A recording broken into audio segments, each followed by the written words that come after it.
Grace leads to good works. Grace is a free gift from God that comes through faith in Jesus Christ. It is completely, utterly free.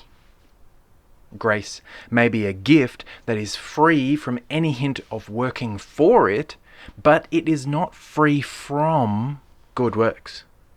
Don't let anyone convince you that the Reformation idea of salvation nullifies good works. It's important to note that good works must be seen in their proper place.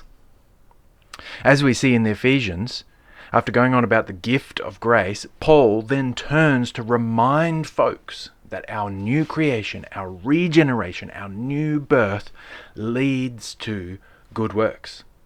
Have a look in Ephesians chapter 2, verse 10.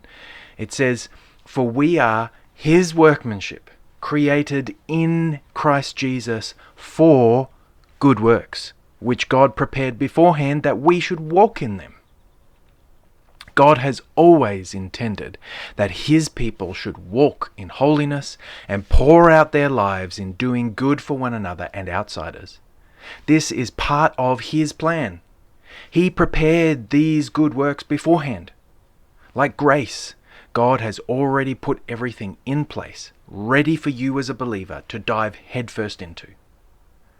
As Reformation Christians, sometimes we can harp on about the gospel so much that we forget some of its outcomes, namely that the love of God poured into us must spill out to those around us in good works.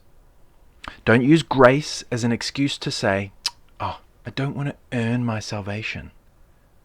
Rather, grace drives you to work for God. So dive in head first. Use your spiritual gifts. Never grow weary of serving one another in love. We must value good works, remembering that they arise out of grace. Good works are necessary for the Christian, just not to make us right with God. Only Jesus can do that. Without grace, our good works are just filthy nappies.